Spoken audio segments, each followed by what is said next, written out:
Hi friends, welcome back to my channel சமையல் with Anu. இன்றைக்கி நம்ம வீடியோவில் ஒரு அட்டகாசமான டொமேட்டோ கெச்சப் தாங்க வீட்லேயே எப்படி சிம்பிளாகவும் டேஸ்ட்டாகவும் செய்யலான்னு பார்க்க போகிறோம். வீடியோக்குள்ளே போகிறதுக்கு முன்னாடி நம்ம சேனலை இன்னும் நீங்கள் சப்ஸ்கிரைப் பண்ணலைன்னா சப்ஸ்கிரைப் பண்ணி பெல் ஐக்கான் கிளிக் பண்ணி ஆல் கொடுத்துக்கோங்க. ஓகே ஃப்ரெண்ட்ஸ், இப்போது டொமேட்டோ கெச்சப் எப்படி செய்கிறதுன்னு பார்க்கலாங்க. ஒரு பேனில் 1 கிலோ அளவுக்கு தக்காளி க்ளீன் பண்ணி கட் பண்ணி வச்சுருக்காங்க. காம்பு பகுதியெல்லாம் நீக்கிட்டு சுத்தமாக க்ளீன் பண்ணி கட் பண்ணி வச்சுருக்கேங்க. இது கூடவே ஒரு 3 சின்ன வெங்காயம் ஆட் பண்ணிக்கலாங்க. இது கூடவே ஒரு 3 பல் பூண்டு சேர்த்துக்கிறேங்க. அப்புறம் 2 கிராம்பு, ஒரு சின்ன பீஸ் பட்டை, இதையெல்லாம் சேர்த்து நல்லா ஒரு தடவை மிக்ஸ் பண்ணி விடலாங்க.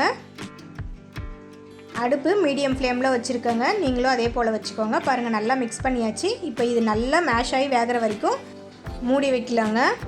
ஒரு 20 நிமிஷம் போல் ஆகும். இடையில எடுத்து கண்டிப்பாக நீங்கள் மிக்ஸ் பண்ணி விடுங்க. ஓகே ஃப்ரெண்ட்ஸ், இப்போ 20 நிமிஷம் ஆகிடுச்சு. எடுத்து பார்க்கலாம். பாருங்கள், நல்லா மேஷ் ஆகிடுச்சு. நான் நான்ஸ்டிக் பேனில் வச்சதுனால தண்ணி சேர்த்துல. நீங்கள் வேறு பாத்திரத்தில் வச்சா கண்டிப்பாக ஒரு 1/2 கப் தண்ணி சேர்த்துக்கோங்க. ஓகே ஃப்ரெண்ட்ஸ், இதை நல்லா ஆற வச்சு நல்லா ஒரு பேஸ்டாட்டம் அரைச்சி எடுத்துடலாங்க. பாருங்கள், இப்போ சூப்பராக மிக்ஸி ஜாரில் போட்டு அரைச்சாச்சு. இப்போ இதை நம்ம வடிகட்டிக்கலாங்க. ஒரு பாத்திரத்தில் இது போல் வடிகட்டி வச்சுக்கோங்க. வச்சு அதில் கொஞ்சம் கொஞ்சமாக நம்ம அரைச்சி வச்ச அந்த ஜூஸை ஆட் பண்ணி ஒரு ஸ்பூனால் லைட்டாக மிக்ஸ் பண்ணி கொடுத்திங்கன்னா அந்த பியூரி மட்டும் அடியில் நல்லா வந்துடுங்க. இதே போல் எல்லாத்தையும் மொத்தமாக எடுத்துக்கலாம்.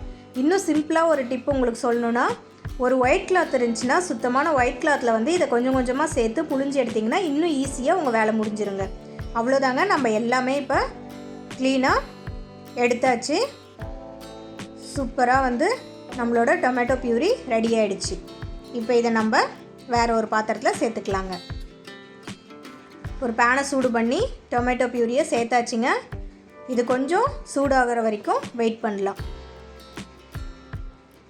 அவ்வளோதாங்க, லைட்டாக சூடாக இருக்குது. இதில் நான் இப்போ ஒரு 1/4 கப் மட்டும் சர்க்கரை சேர்த்துக்கிறேங்க. இது ஒரு 4 ஸ்பூன் அளவுக்கு இருக்கும்.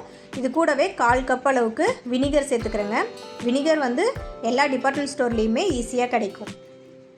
இது கூடவே ஒரு 1/2 ஸ்பூன் மிளகாய்த்தூள் சேர்த்துக்கலாங்க. அடுத்ததாக ஒரு 1/2 ஸ்பூன் அளவுக்கு உப்பு சேர்த்துக்கலாங்க. அவ்வளோதாங்க, இது எல்லாத்தையும் நல்லா மிக்ஸ் பண்ணி விட்டுக்கலாம். அவ்வளோதாங்க, நல்லா மிக்ஸ் ஆகிடுச்சு. இது நல்லா இப்போ கொதிக்கட்டும். பாருங்கள், சூப்பராக கொதிக்குது. இது நல்லா திக்காக சாஸ் கன்சிஸ்டன்சி வர வரைக்கும் நல்லா வெயிட் பண்ணலாங்க. கிளறி விடலாம். அவ்வளோதாங்க, பாருங்கள், சூப்பரான டொமேட்டோ கெச்சப் எந்த ஒரு ப்ரிசர்வேட்டிவுமே கலக்காமல் ஹெல்தியான ஹோம்மேட் டொமேட்டோ கெச்சப் ரெடி ஆகிடுச்சு. இதை நம்ம குழந்தைங்களுக்கு தைரியமாக கொடுக்கலாங்க. ஓகே ஃப்ரெண்ட்ஸ், கண்டிப்பாக இதை நீங்கள் ட்ரை பண்ணி பாருங்கள். சூப்பராக வரும். இந்த வீடியோ உங்களுக்கு பிடிச்சிருந்தா கண்டிப்பாக லைக் பண்ணுங்கள், ஷேர் பண்ணுங்கள். நம்ம சமையல் வித் அனு சேனலை மறக்காமல் சப்ஸ்கிரைப் பண்ணுங்கள். நெக்ஸ்ட் வீடியோவில் பார்க்கலாங்க. பாய்.